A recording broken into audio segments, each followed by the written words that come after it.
அல்லாஹ் உங்களுக்கு சோதனையை கொடுப்பான், கஷ்டத்தை கொடுக்கறான். எதற்கு?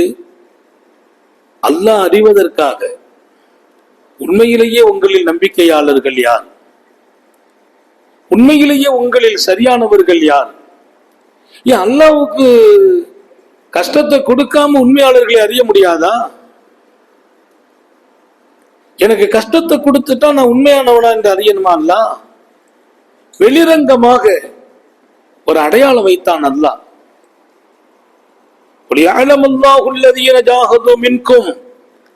உண்மையிலேயே உங்கள யாரு உண்மையான போராளிகள்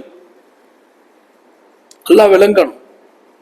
அதுக்காக ரப்புல் ஆலமீன் சில சோதனைகளை கொடுப்பான், தேவைகளை கொடுக்கிறான். அல்லாஹ் ஞாபகம் வையுங்கள், தேவையை முன்னிறுத்தி வைக்கிற போது திடீர்னு பிள்ளைக்கு கல்யாணம் வந்துருது, திடீர்னு ஏதாவது ஒரு தேவை வருது. அந்த தேவை வரும்போது நம்ம மனநிலை என்ன? இப்ப என்னை நீ எப்படி அணுகுகிறாய்? பல பேர் அந்த நேரத்துலதான் சரிகிடுவாங்க. அந்த தேவை வரும்போது ஏதாவது வழியை தப்பா தேர்ந்தெடுத்துக்கிடுவாங்க. சையதுனா அலி ரலியல்லாஹு அன்ஹு மஸ்ஜிதுக்கு வர்றாங்க.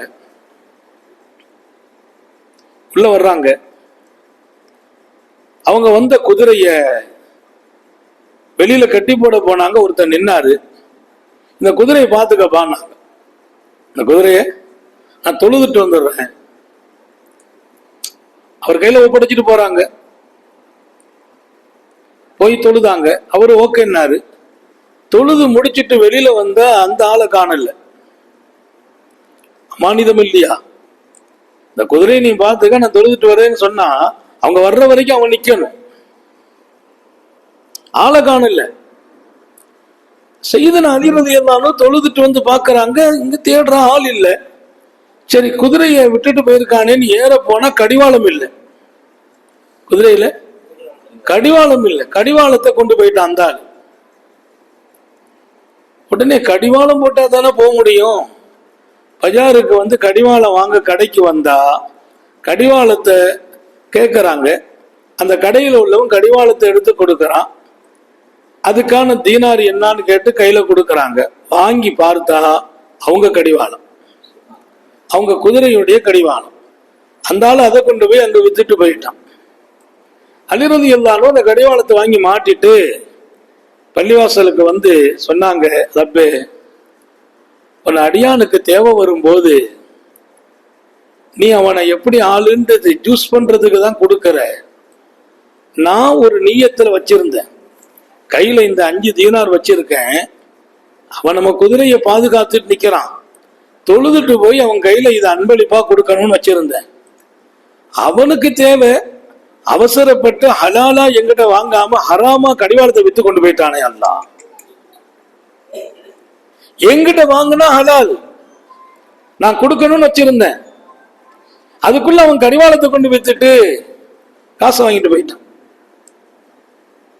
நான் நினைச்சேன், இந்த அடியான் நின்னா நமக்கு பாதுகாப்பா நின்னானே, ஒரு 5 ரூபா கொடுப்போன்னு வச்சிருக்கேன். அவன் கடிவாளத்தை விட்டுறப்ப ஹராமா சம்பாதிச்சுட்டு போயிட்டானே. என்ன பாடம்? நமக்கு தேவை வரும்போது அந்த தேவையை அல்லாஹ் நமக்கு முன்னிறுத்தி நான் எப்படி நடக்கிறேன். என் தேவை வருகிற போது, துன்பங்கள் வருகிற போது, பிரச்சனைகள் வருகிற போது அல்லாஹ் தான் யார் என்று காட்ட வருகிறான். அடியான் அப்போது அவன் பக்கம் திரும்ப வேண்டுமே. எப்போ நம்ம திரும்பவில்லையோ நம்ம பலகீனமாகி விடுகிறோம். சஅத் பின் அபி வக்காஸ் ரலியல்லாஹு அன்ஹு கொஞ்சம் உடல்நலம் குறைவாகிறாங்க. நபித்தோழர் ஒரு பயம் வந்துச்சு. ஏன்னா அவங்களுக்கு குழந்தைகள் பூரா சின்ன வயசுல இருக்கிறாங்க. பிள்ளைங்க பூரா சின்ன வயசு. சின்ன வயசுனா பருவமே அடையல. 4 வயசு, 5 வயசு, 3 வயசு. சையதுனா சஅத் பின் அபி வக்காஸ் ஒரு பயம் வருது. உடனே அல்லாஹ் பக்கம் திரும்புறாங்க. ரப்பே, ஒரே ஒரு விஷயத்தை கேட்கிறேன். குழந்தைகள் எல்லாம் சின்ன பிள்ளைங்க, எனக்கு ஒரு பயம் இருக்குது, மௌத்தாயிடுவோமோண்டு. என் பிள்ளைங்கள் எல்லாம் பருவம் அடைகிற வரைக்கும் என்ன மௌத்தாக்கிறாங்க அல்லாஹ். என் பிள்ளைங்களுக்கு பக்குவம் வரணும், அவங்க சுயமா நிக்க முடியணும். இன்னைக்கு அவங்க சின்ன பிள்ளைங்க, 4 வயசு 3 வயசு 5 வயசு.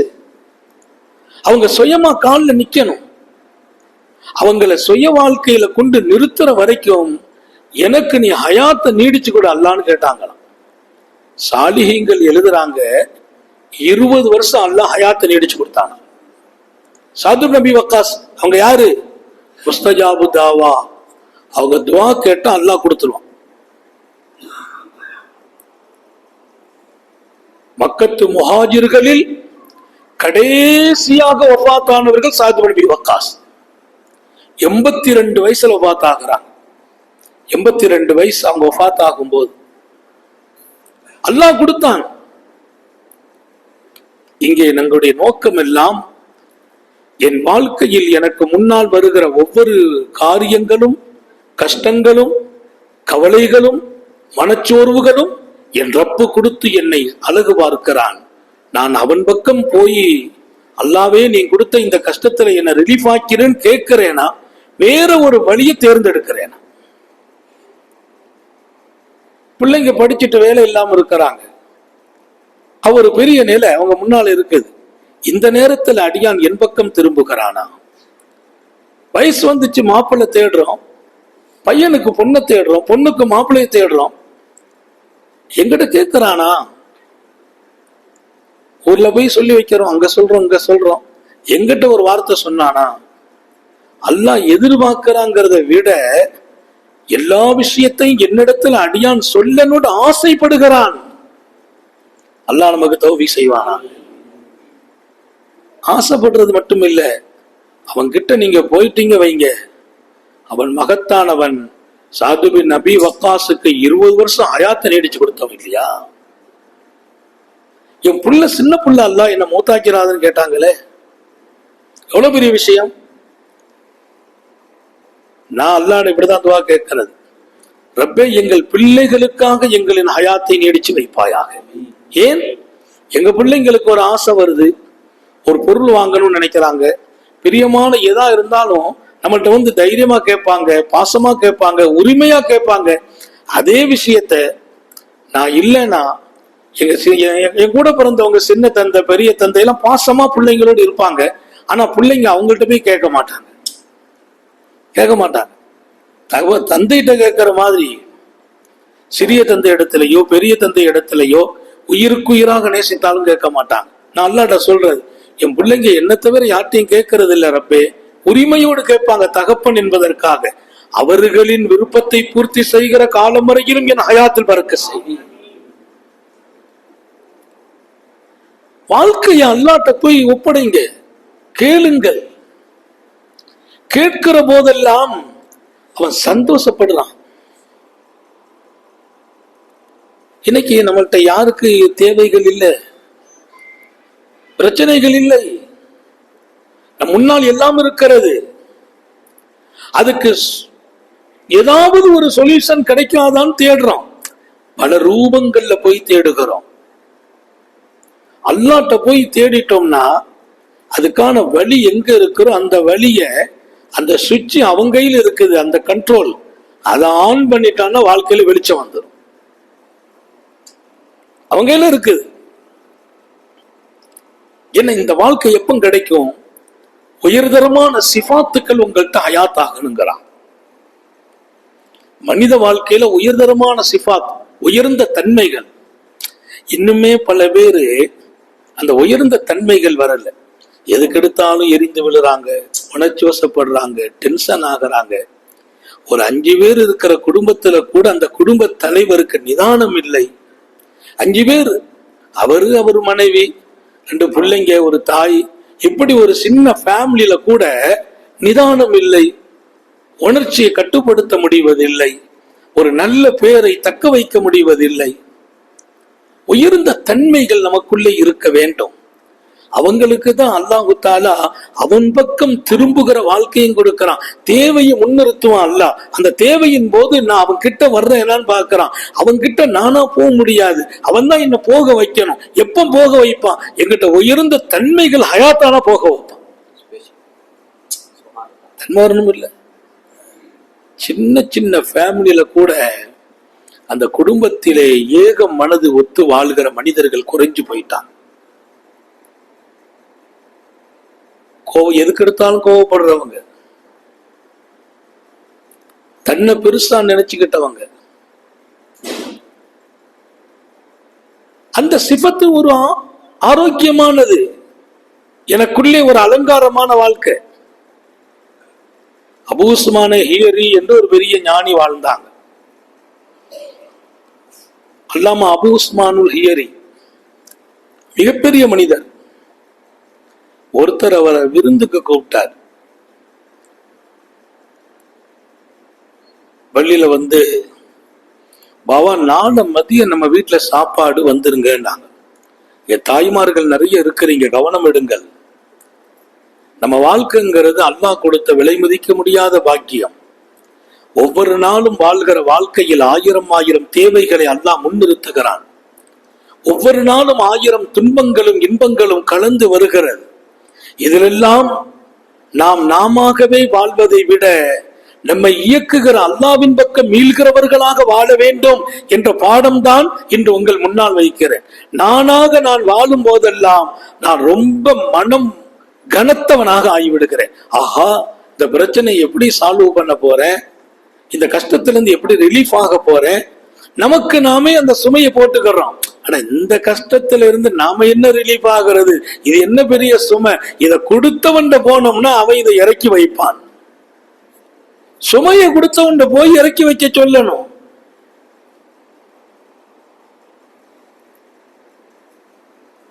ஒரு பழமொழி சொல்லுவாங்க, சாட்சிக்காரன் காலில் விழுவதை விட சண்டைக்காரன் போயிடு.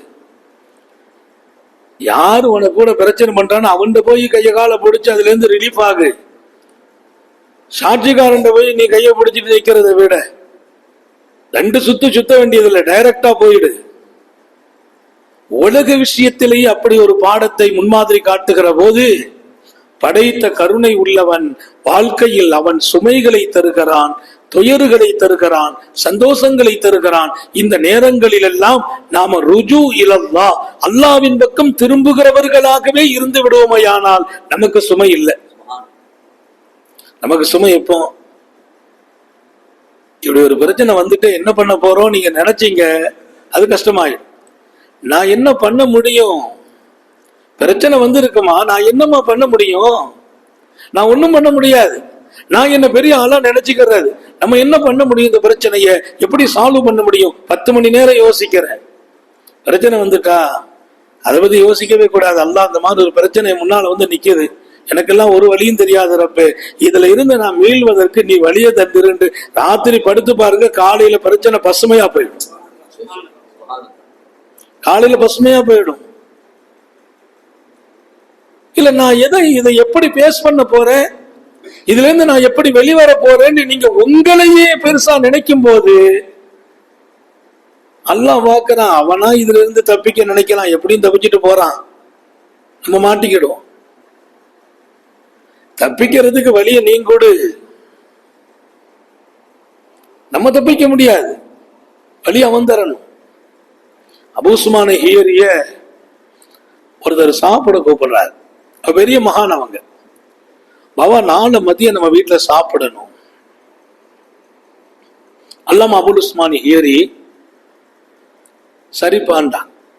பெரியார்கள்ட்ட ஒரு தன்மை, கூப்பிடுறவங்க யாருன்னு பார்க்க மாட்டாங்க, அழைப்புக்கு பதில் கொடுத்துருவாங்க.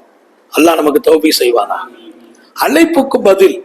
பெருமானார் ஸல்லல்லாஹு அலைஹி வஸல்லம் சொன்னாங்க, ஒரு மூமின் இன்னொரு மூமினுக்கு செய்ய வேண்டிய கடமைகளில் ஒன்று அழைப்பு தந்தால் பதில் தாருங்கள்.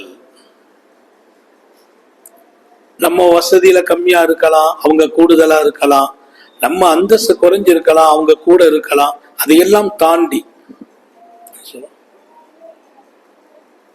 தாண்டி அழைப்புக்கு பதில் சரின்றாங்க. சரியா மதியம் லொஹர முடிச்சாங்க, எல்லா ஏற்பாடையும் முடிச்சுட்டு அவங்க வீட்டுக்கு வர்றாங்க. அவங்க மிகப்பெரியவங்க, சாப்பிட கூப்பிட்டவர் ஒரு சாதாரண முரீது. வர்றாங்க, அவரு வீட்டு வாசல்ல நிக்கிறார். வாப்பா உள்ள வாங்கன்னு வரவேத்து கூப்பிட்டு போய் வீட்டுக்குள்ள நுழைஞ்சோன்னு சொன்னார், பாவா நான் உங்களுக்கு சாப்பாடு சொல்லியிருந்தேன், திடீர்னு குடும்ப சூழ்நிலை, இன்னைக்கு சாப்பாடு கொடுக்கிற வசதி இல்லை, குடும்ப சூழ்நிலை, வீட்டில் உள்ள சூழ்நிலை உங்களுக்கு கொடுக்கறதுக்கான சூழ்நிலை இல்லை. நான் நேற்று சாப்பாடு சொல்லியிருந்தேன், மாஃப் செய்யுங்க, மன்னிச்சுக்கங்க அப்படின்னு சொல்றார். சரி அல்ஹம்துலில்லாஹ்ன்றாங்க. பரவாயில்லப்பா, வீட்டுக்குள்ள கூப்பிட்டு போய் கௌரவப்படுத்தி, நேற்று நான் சாப்பாடு சொன்னேன், ஆனா கொடுக்கிற சூழ்நிலை இல்லை. அது காலையில சொல்லியிருக்கலாம், ஒரு 2 மணி நேரத்துக்கு முந்தி போய் சொல்லியிருக்கலாம். சாலிங்கள்ட்ட ஒரு பழக்கம் என்னன்னா, சாப்பாடு சொல்லிட்டா வீட்டுல வேண்டான்னு சொல்லிடுவாங்க, வீணாக கூடாது பொருள். வீட்டுல அவங்களுக்கு சாப்பாடு இல்லை, விருந்தை ஏத்துக்கிட்டாங்க, நேரா வீட்டுல வந்துட்டு அவங்க அமைதியா வீட்டுக்கு போயிட்டாங்க. அவங்க வீட்லயுமே சாப்பிடல, அன்னைக்கு பசியா இருக்கிறாங்க. ராத்திரி இஷாவுல அவர் வர்றார். அல்லாமா அபுல் உஸ்மானி ஹீரியை சந்திக்க வருகிறார். அதே மனிதர், பாவா நாளை மதியம் நம்ம வீட்டுல சாப்பிடணுங்கிறார். நாளை மதியம், இன்னைக்கு மதியம் சாப்பாடு சொல்லி கதை இப்படி ஆகி போச்சு. நாளை மதியம் சாப்பிடணும்னு சொன்னா அப்பமா அவங்க ஒன்றும் சொல்லல, சரிம்மா வந்துடுறேன்.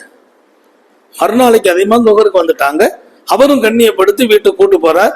வீட்டுல பாபா வந்த உடனே அவர் வெளியில வந்து சொன்னார், பாபா இன்னைக்கு மனைவிக்கு சோம் இல்லை, அதனால ஏற்பாடு பண்ணலங்கிறார். மனைவிக்கு சோம் இல்லை, வீட்டுக்கு வந்த பின்னால. நம்ம மாதிரி ஆட்களா இருந்தா அந்த நேரத்துல நம்ம எவ்வளவு வேகப்படுவோம், என்ன வார்த்தைகள் எல்லாம் புறப்பட்டு இருக்குங்கிறது உங்களுக்கு தெரியும். நான் சொல்ல வருவது, நல்ல மனிதர்கள் யார், பண்பாளர்கள் யார், உயர்ந்த சிஃபத்துடையவர்கள் யார், அந்த உயர்ந்த தன்மைகள் தான் அல்லாஹ்வோடு அவர்களுக்கு ஒரு நெருக்கத்தையே கொடுத்துச்சு. இப்ராஹிம் நபி அலைஹிஸ்ஸலாத்து வஸ்ஸலாம உங்களை அல்லாஹ் எப்படி தன் ஹலீலா தேர்ந்தெடுத்தான்னு கேட்டாங்களாம். அல்லாஹ்வுடைய நண்பர்னு அல்லாஹ் சொல்றானே, வத்தகதல்லாஹு இப்ராஹீம ஹலீலா, இப்ராஹிம் நபியை அல்லாஹ் தன் நண்பராக தேர்ந்தெடுத்தான். இப்ராஹிம் நபிட்டே வந்து கேட்கிறாங்க, அப்படி அல்லாஹ் உங்களை நண்பரா தேர்ந்தெடுத்தானே, அப்படி என்ன உங்கள்கிட்ட இருக்குது? 3 விஷயத்த சொன்னாங்க, நேரம் இல்லை. அதுல ஒண்ணு சொன்னாங்க, எனக்கு ஒரு பழக்கம் இருக்குதுப்பா, நான் எப்போ சாப்பிட்றதா இருந்தாலும் என் லைஃப்ல எனக்கு தெரிஞ்சு இதுவரைக்கும் நான் தனியா சாப்பிட்டது இல்லை, விருந்தாளிகளோடு தான் சாப்பிடுவேன். அல்லாஹ்வுக்கு அந்த செயல் ரொம்ப பிடிச்சிச்சு. எங்க வீட்டுல விருந்தாளி வந்துகிட்டே இருப்பாங்க. ஒரு வீட்டுக்கு விருந்தாளிகள் வர்றாங்கன்னா அந்த வீட்டுக்காரர் அல்லாஹ்வின் நேசம் பெறுகிறார். பெரிய கிஃப்ட். ஒரு வீட்டுக்கு விருந்தாளி வர்றாங்கன்னா அந்த விருந்து கொடுக்கிற சிபத்து மிகப்பெரிய சிபத். அது உயர்ந்த தன்மை. அது எல்லாராலும் அந்த தன்மையை அடைய முடியாது. முதல்ல மனசு இருக்கணும், மனசும் விசாலமா இருக்கணும். விருந்தாளிகளை கௌரவிக்கிறது, அவங்களுக்கு மதிப்பளிக்கிறது, அவங்களுக்கு அன்பளிப்பு வழங்குறது, உயர்ந்த உணவுகள் விருந்து கொடுக்கிற விஷயத்தில் இமாம் ஹஸ்ஸாலி எழுதுவார், நம்ம சாப்பிடும் போது ஒரு சாப்பாடு, ஒரு கறி, ஒரு கூட்டு, அவ்வளவுதான், அதுக்கு மேல அதிகமா விரயம் பண்ணாதீங்க. விருந்தாளிகளுக்கு அதில் விரயமே இல்லை என்றார் இமாம் ஹஸ்ஸாலி. விரயமே இல்லை, 10 வெரைட்டிஸ் நீ வைக்கலாம், தப்பு இல்லை. ஏன்? விருந்தாளியை கௌரவித்தால் அல்லாஹ்வே நேசிக்கிறான். இப்ராஹிம் கலீலுல்லாஹ்ட்ட கேட்டாங்க, எப்படி பாவா உங்களை அல்லாஹ் நண்பனா தேர்ந்தெடுத்தான்? அவங்க சொன்னாங்களா, நான் விருந்தாளி இல்லாம சாப்பிட்டது இல்லை, எப்பவும் எங்க வீட்டுல ஒரு 10 பேர் 20 பேர் 30 பேர் என் கூட இருந்து சாப்பிடுவாங்க. யாருமே கிடைக்காட்ட எங்கேயாவது ஒரு விருந்தாளியை கூப்பிட்டு வச்சுதான் சாப்பிடுவேன். அந்த பழக்கம் ஆரம்பத்திலிருந்து இருந்துச்சு. அல்லாஹ்வுக்கு அது பிரியமாச்சு, என்ன தன்னுடைய நண்பனாக தேர்ந்தெடுத்தான். நம்மிடத்துல வரக்கூடிய உயர்ந்த சிஃபாத்துகள் என்பது ஒரு வாழ்க்கை. ஞாபகம் வையுங்கள், நம்ம இன்னைக்கு நிறைய அல்லாஹ்வுடைய தேர்வுக்கு தகுதியாக இழக்கிறோம். அவன் தேர்வுக்கு நாம தகுதியாகணும். உலகத்துல நடக்கிற ஒவ்வொரு தேர்வுலையும் நம்ம ஜெயிக்கிறதுக்கு என்னவெல்லாம் பண்ண முடியுங்கிற முன்னேற்பாடுகளை செய்யறோம். நம்ம பிள்ளைங்க இன்றைக்கு பாஸ் ஆகணும், அந்த தேர்வுல ஜெயிக்கணும் அப்படிங்கிறதுக்காக துவா செய்யறோம், முன்னேற்பாடு செய்யறோம், பயிற்சி கொடுக்கிறோம். ஆனா அல்லாஹ்வுடைய தேர்வுல நாம ஜெயிக்கணுங்கிறதுக்கு எந்த ஏற்பாடும் செய்யறது இல்லை. அவன் நம்மை தேர்வு செய்வான். உயர்ந்த தன்மைகளை கொண்டு தேர்வு செய்கிறான். அவன் பக்கமே எல்லா விஷயத்திலையும் நான் மீள வேண்டும் என்றால் நம்மகிட்ட உயர்ந்த தன்மைகள் பிரதிபலிக்கணும். நமக்கு சில தன்மைகள் இருக்குது, கோவப்படுறோம், வேகப்படுறோம், பொறாமப்படுறோம், அவரை பிடிக்கல இவரை பிடிக்கல, கூட இருக்கிறவர்களே சந்தேகப்படுறோம், ஒன்னாவே இருக்கிறோம் அவங்க பேர்ல சந்தேகம் வருது. இதெல்லாம் உயர்ந்த சிஃபத்தே இல்லை. ரெண்டு பேரும் ஒன்னா இருக்கிறோமா, ஹயாத் வரைக்கும் இல்ல, சொர்க்கத்திலே ஒன்னா இருக்கிறோம். இன்றைக்கு ரொம்ப பலகீனம். நம்முடைய சிஃபத்துக்களிலே உயர்ந்த தன்மைகளிலே நாம ரொம்ப ரொம்ப கால சூழலால் மாறிக்கொண்டே வருகிறோம். யாரையும் நம்புறது இல்லை. மனைவியை கூட நம்பாத கணவன்மார்கள், மனைவியை நம்புறது இல்லை, கணவனை நம்பாத மனைவியர்கள். அவர் அங்க போனார், இங்க வந்தார், அவரோட பேசினார், இவரோட பேசினார், அவர் கூட பிறந்தவரா இருப்பார், நண்பரா இருப்பார். இப்படி கணவனை வாட்ச் பண்ணக்கூடிய மனைவியர்கள் சந்தேகத்தின் பேரால் மனைவியை அவ்வப்போது கண்காணிக்கிற கணவன் வீட்டுல வந்த உடனே போன் எடுத்து மனைவி நம்பரை பூரா தட்டி யாருக்கெல்லாம் பேசின, அவன் நல்ல கணவனே இல்லை. மனைவியை சந்தேகப்படுவதா, கணவனை சந்தேகப்படுவதா? அது உயர்ந்த தன்மையா? அது என்னை நம்பி ஒரு பெண்ணு வந்துட்டாங்களா, அவங்கள நான் நம்பணும். அதான் ரசூலுடைய சுன்னத். என்ன நம்பி வந்த மனைவியே நான் நம்பலன்னா, உயர்ந்த தன்மைகளை உங்கள் வாழ்க்கையில கொண்டு வரணும். அவர் 2வது நாள் வர்றாங்க சாப்பிடுறதுக்கு, ஒரு வாசல்ல நிக்கிறார். நின்று சொன்னார், பாவா மனைவிக்கு சோகம் இல்லை, இன்னைக்கு சாப்பாடு கொடுக்க முடியல. பரவாயில்லப்பா, எல்லாம் மனைவியை சோகமாக்கி வைக்கட்டும்னு வீட்டுக்கு வந்துட்டாங்க. 2வது நாள். 3வது நாள் இஷால வந்து அவர் நிக்கிறார். சாப்பாடு சொன்னவர், பாவா ஒன்னும் நினைச்சுக்கிட்டாதீங்க, நாளை மதியம் நம்ம வீட்டுல சாப்பிடணும்னார். நம்மளா இருந்தா என்ன நடந்திருக்கும்? இனி நீ சோறு சொல்லி இங்க வரக்கூடாதும்போ, சாப்பாடு சொல்லி வந்துடாத. 3வது நாள் கூப்பிடுறாரு, சரிப்பான்ட்டாங்க. அப்பமாவது ஒரு வார்த்தை, எப்ப இன்னைக்கு ஏதாவது காரணம் சொல்லி அனுப்பி வச்சிடாத சொல்லல, சரின்ட்டாங்க. 3வது நாள் வர்றார். உள்ள போனா தடபுடலான ஏற்பாடு, உயர்தரமான சாப்பாடுகள் வகை வகையா செய்து வச்சிருக்கிறார். உட்கார்ந்தாங்க, சாப்பிட வச்சாரு. வச்சுட்டு, பாவா ஒரே ஒரு விளக்கம் வேணும், இந்த குணத்தை எங்கிருந்து படிச்சுக்கிட்டீங்கன்னு கேட்டார். இந்த குணம் உங்கள்கிட்ட எங்கிருந்து வந்துச்சு? நான் முதல்னா சாப்பாடு சொன்னேன், வந்தீங்க, இல்லைன்னு அனுப்புனேன். 2வது நாள் கூப்பிட வரும்போது கூட எந்த ஒரு முகத்துல சுழிவு கூட இல்லாமல் ஏத்துக்கிட்டீங்க, வந்தீங்க, அப்பமும் இல்லைன்னு அனுப்புனேன், அப்பமும் நீங்க கோவப்படல பாவா. 3வது நாள் கூப்பிட்டேன், உடனே வந்தீங்க. எனக்கு ஒண்ணு மட்டும் தெரியும், இந்த குணம் எங்கிருந்து படிச்சீங்க?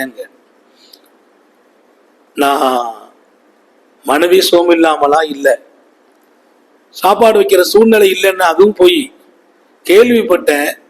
எல்லையில்லாத பொறுமையுடையவங்க பாவான்னு கேள்விப்பட்டேன். தாங்களுடைய பொறுமையும் சகிப்புத்தன்மையும் ரொம்ப பெரியது, கோவப்பட மாட்டீங்க, பொறுமை இழக்க மாட்டீங்க அப்படின்னு நான் படிச்சிருந்தேன். அதை பரீட்சை செய்யறதுக்கு தான் நான் உங்களை இப்படி கூப்பிட்டு பார்த்தேன். வாப்பா மன்னிச்சுக்கங்க, இந்த குணம் அவங்க சொன்னாங்களா, எப்பா இதுக்கு போய் நீ என்ன புகழாதப்பா நாங்களாம். இந்த குணத்துக்கா நீ புகழ்ற? இது ஒரு நாயிட்ட இருக்க, என்ன இதை விட நாயிட்ட உயர்ந்த குணம் இருக்குப்பா. ஒரு நாயை பார்த்திருக்கேன், அவங்க சொன்ன வார்த்தையை பாருங்க, ஒரு ரொட்டி துண்டை தூக்கி போடு, அந்த நாய் ஓடி வரும். அது வரும்போது கல்லால் அடி ஓடி போயிடும். 2வது ஒரு ரொட்டியை நீட்டு ஓடி வரும், அப்பமும் கல்ல தூக்கினா ஓடும். 3வது ரொட்டியை காட்ட முறைக்காது ஒண்ண, அப்பமும் அது வரும், அப்பமும் வரும். வெக்கங்கிட்ட நாயேன்னு சொல்லு, ரொட்டியை காட்டினா வரும். நாயிட்டு இருக்கிற அந்த குணம் கூட மனுஷன் இல்லைன்னா நான் மனுஷனான்னு கேட்டாங்களாம். ஒரு நாய்க்கு இருக்கும் அந்த குணம் கூட எனக்கு இல்லை என்றால் நான் மனிதனா? இன்னைக்கெல்லாம் நம்ம யாராவது விருந்துக்கு கூப்பிடல, கொஞ்சம் மிஸ் பண்ணிட்டாங்க, மறந்துட்டாங்க. எனக்கு ரொம்ப பெரிய நெருக்கமான சொந்தம், கூப்பிட மறந்துட்டாங்க வைங்க, சுப்ஹானல்லாஹ். 2 வீட்டுக்கும் ஏற்படுற அந்த விவகாரம் இருக்கு பாருங்க, பிரச்சனை இருக்க, விவகாரம் இருக்க, நீண்ட காலம் நீடிக்குது. இவ்வளவு பெரிய ஃபங்க்ஷன்ல என்னை விட்டுட்டிய, இல்லப்பா மறந்துட்டேன்பா, கொஞ்சம் மிஸ் ஆகிட்டப்பா, அவனை வர சொன்னேன், அவன் கூப்பிட விட்டுட்டான், அல்லாஹ் சொல்லுகா மன்னிச்சிருன்னா கூட மன்னிக்க தயார் இல்லை. இவர் ஃபங்க்ஷன்ல அவரை கூப்பிடாம நிறுத்தி பழி வாங்கினாதான் மன்னிப்பார். இன்னைக்கு பழி வாங்கும் குணம் மிகைத்திருக்கிறது. இதனால என்னன்னு நீங்க நினைக்காதீங்க, நமக்கும் அல்லாவுக்கும் மத்தியில் உள்ள அந்த தொடர்பு குறைஞ்சுக்கிட்டே போகும். அல்லாஹ் பக்கம் திரும்புற வாய்ப்பு குறைஞ்சு போயிடும். நான் சொன்ன பாருங்க, கஷ்டம் வரும்போது, சங்கடம் வரும்போது, தேவைகளை கொண்டு அல்லாஹ் முன்னிறுத்துற போது அவன் பக்கம் திரும்பணுமே. எப்ப முடியும்? நிறைய பேர் திரும்பவில்லையே. குணம் இல்லை என்றால், உயர்ந்த தன்மைகள் இல்லை என்றால் அல்லாஹ் நம்மளை அங்கங்க அலைய விட்டுருவான். கடைசியா முட்டி மோதிட்டு அல்லாஹ் வேற வழி இல்லைன்னு வருவான். ஒரு வருஷம் அங்கங்க அலைய விட்டு கடைசியில வந்து நிற்பான். சாலிகள், உயர்ந்த தன்மை உடையவங்க, அடுத்த நிமிஷம் அல்லாஹ்ட்ட நின்று பிரச்சனையை முடிவு வாங்கிட்டு போயிடுவாங்க. அடுத்த நிமிஷம். நான் நிறைய சொல்லல, நிறைவுபடுத்துகிறேன். திக்ரு செய்யணும். தாயார் சுகம் இல்லாம இருந்தாங்க. நம்ம தாயார் மருத்துவமனையில சேர்த்திருக்கிறோம். அம்மா எப்படின்னா அல்லாஹ் மேல பெரிய நம்பிக்கை. எல்லாம் என்ன வச்சானோ அதான் நடக்கும்பாங்க. நம்ம ஆலிம், அவங்ககிட்ட தான் நாம பாடம் படிக்கணும். அல்லாஹ் என்ன வச்சானோ அது நடக்கும்பா. என்ன ஆஸ்பத்திரி கூட்டு போவாதன்னாங்க. இல்லம்மா அப்படிலாம் இல்லம்மான்னு கூட்டு போனோம். ஐசியூல இருந்தாங்க. அவங்களுக்கு மனசு கேட்கல, வெளியில வரணும்ட்டாங்க. எனக்கு ஹயாத் இருந்தா நடக்கும்பான்னாங்க. அல்லாஹ் அதுக்கு பின்னாலே நீண்ட நாள் வாழ வச்சான். நான் சொல்றது, ஆஸ்பத்திரியில் இருக்கிறாங்க. அன்னைக்கு அவங்களுக்கு கொஞ்ச நாள் கொஞ்சம் கூடுதல் செலவு மருத்துவமனையில, வெளியில வரணும். அப்போ அன்னைக்கு மாலை மதியம் 2 மணிக்கு 1 மணிக்கு என்னமோ பில்லு வருங்கிறாங்க. இந்த பில்லு எவ்வளவுன்னு எங்களுக்கு தெரியல. ஒரு கணிப்பு. வீட்டுக்கு வந்துட்டேன். பணத்தை தயார் பண்ணிட்டு போகணும்னு வீட்டுக்கு வந்துட்டு பணத்தை தயார் பண்ணி அங்க போறேன். அம்மா சொல்றாங்க, பாப்பா என்னை கூப்பிடுவாங்க, ஆலிம்சா தான் கூப்பிடுவாங்க. ஆலிம்சா வீட்டுக்கு கூட்டு போனாங்க. இம்மா இன்னைக்கு வீட்டுக்கு தான் போறோம், நீ ஒன்றும் பயப்படாத, அல்லாஹ்தால என் ஆயுசை நீடிச்சு வைப்பானா. அதுக்கு பின்னால 10-12 வருஷம் ஹயாத்தா இருந்தாங்க. டாக்டருக்கெல்லாம் பிழைக்க மாட்டாங்கன்னு சொன்ன பின்னால சொன்னாங்க, அலிம்சா அந்த தலையணை தூக்குமான்னாங்க. தலையணை தூக்குனேன். ஒரு பொட்டுன இருக்குது பையில கட்டி. என்னம்மான்னு. இல்லம்மா ஒருத்தங்க வந்தாங்க, அந்த பணத்தை வச்சுக்கங்க, அதிர்த்து வந்தா ஞாபகப்படுத்துங்க, இது பில்லு கட்டுறதுக்குன்னு தந்துட்டு போயிட்டாங்கம்மா. பில்லு என்ன வருதோ அந்த பணம் அந்த பையில இருக்குது. நான் இல்ல, நான் வீட்டுல ரெடி பண்ண வந்திருக்கிறேன். நான் ரெடி பண்றது செய்யறது இதெல்லாமே 2 ரக்காத்து தொழுகும். ரப்ப இந்த விஷயம் என்னவோ யார்ட்டையும் தேவையாக கூடாது, நீ நிறைவேற்றி வை. அங்க போனா பணத்தை கொண்டு போயிட்டோம். அங்க போன நம்ம தலையணை கீழே அன்னைக்கு தேவையான பணம் இருந்துச்சு. பிரச்சனையின் போது அவரிடத்தில் போலாமா, இவரிடத்துல கேட்கலாமா, இவர்கிட்ட சொல்லலாமா, அவர்கிட்ட போய் கடன் கேட்டா சமாளிச்சுக்கலாமா? என்னுடைய லைஃப்ல நாமோ சமாளிப்பதற்கோ தப்பிப்பதற்கோ அதிலிருந்து மீள்வதற்கோ ஏதாவது ஒரு குறுக்கு வழியை தேடுவதை நிறுத்திவிட்டு அல்லாஹ்ட்ட போயிடுவோம். அல்லாஹ் இப்படி ஒரு பிரச்சனை, அதுக்கு நீ தான் கதி என்று விழுங்கள். அல்லாஹ் ஏதாவது ரூட்டை காட்டா மட்டும் இல்ல, பிரச்சனையை தீர்த்து வைப்பான். கடன் இல்லாமல், சங்கடம் இல்லாமல் அல்லாஹ் நம்ம நம்பின அளவுக்கு அல்லாஹ் இருக்கிறான். எப்படி ஹஜ்ரத் அதெல்லாம் சாத்தியமா? அபூ யஸீத் அல் பிஸ்தாமி ரஹ்மத்துல்லாஹி அலைஹிட்ட ஒருத்தர் கேட்டார். அபூ யஸீத் அல் பிஸ்தாமி இப்ப நிறைய வலிமார்கிட்ட கேட்டிருக்கிறாங்க. ஒரே ஒரு வார்த்தை தான் கேட்டார். அல்லாஹ் என்னை எப்படி வச்சு பார்க்கறான், அல்லாஹ் என்னை எந்த இடத்துல வச்சிருக்கான்னு கேட்டார். ஒரு நிமிஷம் முடிச்சிடறேன். அல்லாஹ் என்னை எப்படி வச்சிருக்கிறான்னு கேட்டார். அதற்கு ஒரு நிமிஷம். அவங்க சொன்னாங்களாம், அல்லாஹ் எப்படி வச்சிருக்கிறான், ஒன்னு என்ன அல்லாஹ் எந்த இடத்துல வச்சிருக்கான்னு கேட்கிறார். அவங்க சொன்னாங்க, ஒண்ணுமில்லப்பா, அல்லாஹ்வை நீ எந்த இடத்துல வச்சிருக்கியோ அந்த இடத்துல அல்லாஹ் ஒன்ன வச்சிருக்கிறான். அவனுக்கு நீ என்ன முக்கியத்துவம் கொடுக்கறியோ அந்த முக்கியத்துவத்தை அல்லாஹ் உனக்கு கொடுக்கறான். எந்த விஷயம்னாலும் நீ அவன்கிட்ட போகணும்னு நினைக்கிறியா, அல்லாஹ் உன்னை எப்படி வச்சிருப்பான், இவன் எந்த விஷயம்னாலும் நம்மள்கிட்ட வருவான், இவன் வந்தா இவனை கைவிடக்கூடாதுன்னு அல்லாஹ் வச்சிருக்கான். இவனை கைவிடக்கூடாது, இவனுக்கு தான் வருவான், இவனுக்கு வழி இல்லை, இவன் அவட்ட போக மாட்டான், இவட்ட போக மாட்டான். அல்லாஹ் இப்படி நேரடியா தர போறான்? அது அல்லாஹ்வால முடியும், அதை செய்யறது இல்லை. அல்லாஹ்ட்ட போங்க, யாரோ ஒருத்தர் அல்லாஹ் அனுப்புவான், அவர் உங்க பிரச்சனையை தீர்த்து வச்சுட்டு போயிடுவார். எனக்கு யாருன்னே தெரியல, தலையணைக்கு கீழே அம்மாவுடைய ஆஸ்பத்திரிக்கு தேவையான பணம் இருந்துச்சு, கொடுத்தவன் அல்லாஹ், அவன் கொண்டு வைக்கல, ஒருத்தர் வந்தாருங்கிறாங்க. நான் கூடுதல்லாம் சொல்லல, நடந்ததை. அவன் பக்கம் திரும்பி பாருங்கள், அவன் மனிதர்களை வைத்தே உங்க தேவையை பூர்த்தி செய்வான். அந்த மனிதன் போய் நீ கேட்டால் அது அவமானம், அல்லாஹ்ட்ட நீ கேட்டால் அவன் கொண்டு கொடுப்பான். அது அற்புதம், அது அற்புதம், அவமானம் அல்ல. அல்ஹம்துலில்லாஹ், எல்லாம் அல்ல அல்லாஹ் உயர்ந்த தன்மைகளை நாம் அலங்கரித்து வாழச் செய்வானாக. விட்டு கொடுங்கள், மன்னித்து வாழுங்கள். மனைவியோடு, குடும்பத்தோடு, 5 பேர் 4 பேர் 3 பேர் இருக்கிற குடும்பத்தில் கண்ணியம் இருக்கட்டும், மாண்பு இருக்கட்டும், மகத்துவம் இருக்கட்டும். இன்னொரு பக்கம் அல்லாஹ்வையே மகிழ்ச்சி படுத்துகின்ற உயர்ந்த சிஃபத்துக்கள் உங்களிடத்தில் இருக்கட்டும். அந்த தன்மைகளை அல்லாஹ் உங்களை கொண்டு எவ்வளவு பெரிய காரியத்தை செய்வான். மாத்திரமல்ல, உங்களுடனேயே அவனும் இருப்பான் என்ற சுப செய்தியோடு ரப்புல் ஆலமீன் இந்த மஜ்லிஸை பொருந்திக் கொள்வானாக. அப்படி எல்லா நிலையிலும் அவன் பக்கம் மீளுகிற அளவிற்கு நம்மை ஆக்கி வைப்பானாக. நம்முடைய குணங்களை அழகுபடுத்துவானாக. உயர்ந்த தன்மைகளை நமக்கு நசீபாக்குவானாக.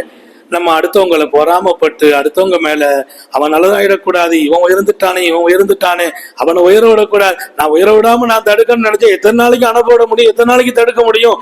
அல்லாஹ் ஒரு ஆளை உயர்த்தணும்னு நினைக்கும் போது நீ உட்கார்ந்து உயரக்கூடாதுன்னு நினைச்சா உயராத இடத்துல நீ இருப்பாய், அவன் உயர்ந்து கொண்டே இருப்பான். அனுப்ப முடியாது, தடுக்க முடியாது. அல்லாஹ்வின் பக்கம் திரும்புவோம். இரக்கமுள்ளவன் நம்மை ஏற்றுக் கொள்வானாக. இந்த மஜ்லிஸை கபூல் செய்வானாக. வாங்க சொன்ன உடனே திக்ர் நடக்கும். ஒரு குறிப்பிட்ட நேரம் திக்ர், அதோட துவா. ஏன்னா இப்படி ஒரு சபையில நீங்க உட்கார்ந்துட்டீங்க, அல்லாஹ்வுடைய கருணை இங்கிருந்து சும்மா போக கூடாது. உயர்ந்த சிபாத்துகளும் தன்மைகளும் நமக்குள்ளே ஜொலிக்க ஜொலிக்க எழுந்திருச்சு போகணும். நாளைக்கு நமக்கு ஒரு சின்ன காரியம் முன்னால வருதா, அதுன்னு சொன்னாங்களே ஞாபகம் வரணும். அல்லாட்ட போய் கையேத்தி 2 ரக்காத் தொழுது, அல்லாஹ் இதுக்குள்ள சொல்யூஷனை கொடுத்துருப்பா அப்படின்னு நம்பிக்கையோடு கேளுங்க. அவன் ஒரு பழக்கம், என்னை நம்பி கேட்டால் அவங்களையெல்லாம் நான் கைவிட்ட சரித்திரமே கிடையாதுங்கிறான். வெட்கப்படுறேங்கிறான் வெறுங்கையாக அனுப்புவதற்கு. நபியினுடைய ஹதீஸ் அது. நீண்ட நெடிய நாட்கள் நோய் நொடிகள் இல்லாமல் உடல் ஆரோக்கியத்தோடு மன நிறைவோடு இன்பத்தோடு அல்லாஹுவை நின்று வணங்கி வழிபட்டு வாழும் நசீபையும் பாக்கியத்தையும் எல்லாமல்ல அல்லாஹ் உங்களுக்கும் எனக்கும், நம்மை ஈன்றெடுத்த தாய் தந்தையர்களுக்கும், நமது மனைவி மக்கள் உற்றார் உறவினர் யாவருக்கும் கொடுத்தருள் புரிவானாக. உயிரினும் மேலான கண்மணி காத்தமுன் நபியின் சர்க்காரை ஆலம் சுந்தர நபிகள் ஸல்லல்லாஹு அலைஹி வஸல்லம் அவர்களை கனவிலும் நனவிலும் கண்டுகளிக்கும் பெரும் பாக்கியத்தை அல்லாஹ் நம் எல்லோருக்கும் கொடுத்தருள் புரிவானார் என்ற நல்ல துஆக்களோடு உங்கள் எல்லோருடைய துஆவை ஆதரவைத்து என் வார்த்தைகளை நிறைவுபடுத்துகிறேன். வாஹிரு தஅவானா அல்ஹம்துலில்லாஹி ரப்பில் ஆலமீன். அஸ்ஸலாமு அலைக்கும் வரஹ்மத்துல்லாஹி.